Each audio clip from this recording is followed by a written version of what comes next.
Hello, ladies and gentlemen. Welcome back to the backstory. If you're new here, kindly hit the subscribe button and the notification bell down below so that you can be notified whenever we post a new video.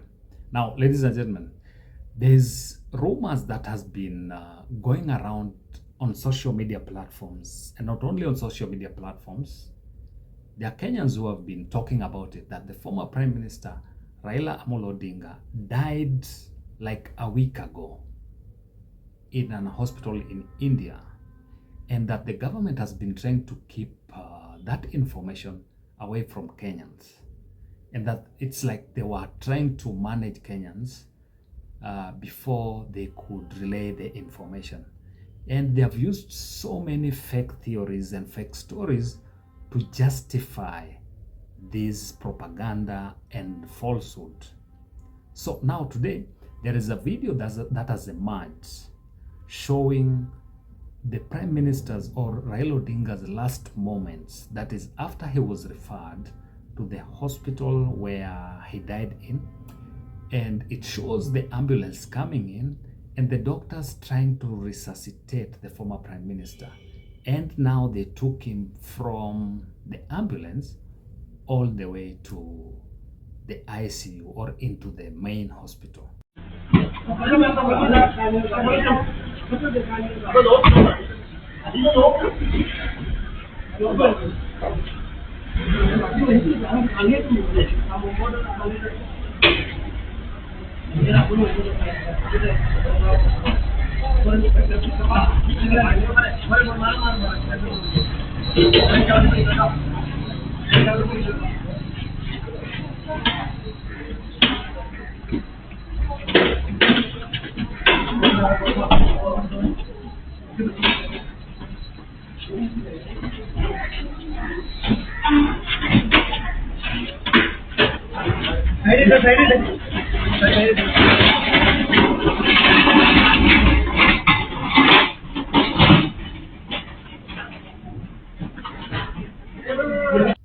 Now, ladies and gentlemen, from that video, you are able to clearly tell that, okay, this thing happened far away from Kenya. We don't have any hospital in Kenya that looks like what we've just seen on your screens.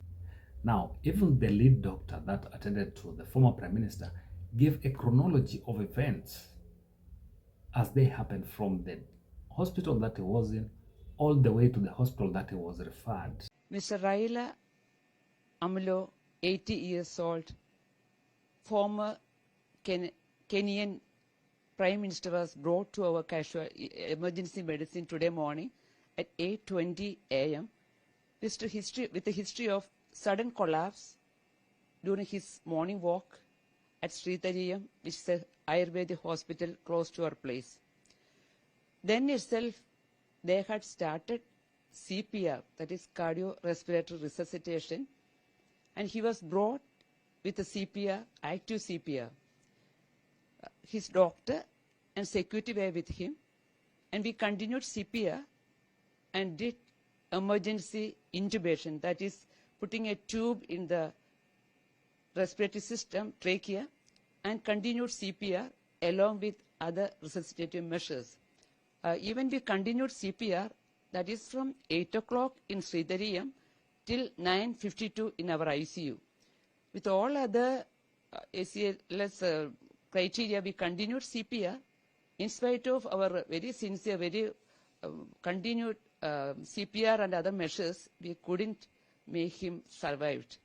So we are very sorry to inform that he is no more with us, and our very sincere condolence and prayers for his family and for the Kenyan people. Why have I done this video? There's a lot of rumors that has been flying in Kenya that the former Prime Minister did not die while in India. And some people were creating some fake stories that, the former Prime Minister died here while in Nairobi here. And then the government had to create like a fake story so that they could bring in some kind of, it doesn't make sense. Then there are people also who are saying that the former Prime Minister died like a week ago, and that the government and the family has been trying to manage the public, which I don't think is true, because if you look at how the breaking news was relayed to Kenyans, you'd find that the hospital or the facility that he was admitted in, after they realized that this was a prominent person from Kenya, they went on and conducted an interview with media or online media houses in that area. And that is how people now got to know about the death of the former Prime Minister Raila Odinga. Reliable or credible sources of news from India did not relay that information. Then immediately people picked it up and started now calling family members who were with the former Prime Minister in India.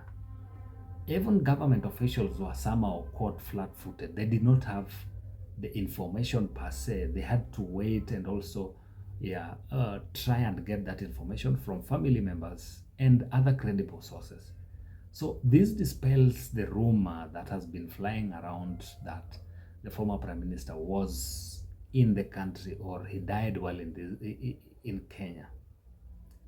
And you know, there is a lot of politics. That is why people would want to get some political traction by spreading a lot of propaganda and spreading a lot of rumors here and there.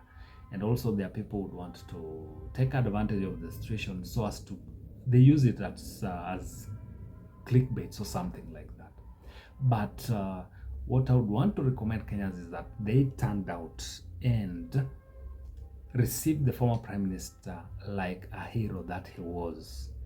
If you look at how he was received at the airport, the convoy all the way from the airport to Kasarani showed who Raila was, a statesman indeed. Even though there were challenges here and there in terms of planning and all that, but still, the government, we have to give it to them because they never expected such a huge turnout of the public. And Kenyans as well showed the love that they had for the former Prime Minister, which is very commendable.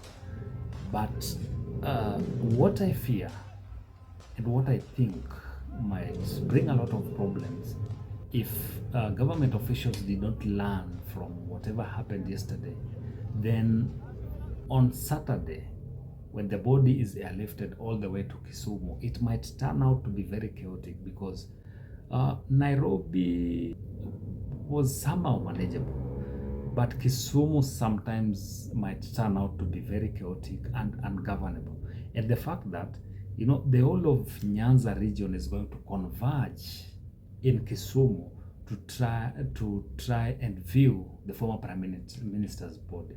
So the government should expect to deal with over 200 or over 400,000 people. So giving these people like around 3 to 4 hours to view the body is not going to make sense, because imagine if you have over 100,000 people, give each and every person like around, let's say 2 seconds. If you give them those 2 seconds per person, those are how many hours? It's like a day or so. So, and then most of these guys are the fanatical supporters of Raila. So it might turn out chaotic if it's not managed well. Those who are handling the protocol guys in government should think of a way in which they are going to manage people in Kisumu and in Bondo. Nairobi was a little bit chaotic here and there. It was not expected, but it turned out so. But they need to learn from what happened today so that we should not have a repeat of what happened here in Kisumu and in Bondo as well. So ladies and gentlemen, that video dispels the fear and the rumor that has been flying around, just as I said. But we'll keep monitoring what's going on and we'll keep you guys updated whenever we find any other interesting story or whatever is happening in the political scene or about the former Prime Minister Raila Odinga. But if you're new here and you like our content, kindly hit the subscribe button and the notification bell down below so that you can be notified whenever I post a new video. Until next time, bye bye.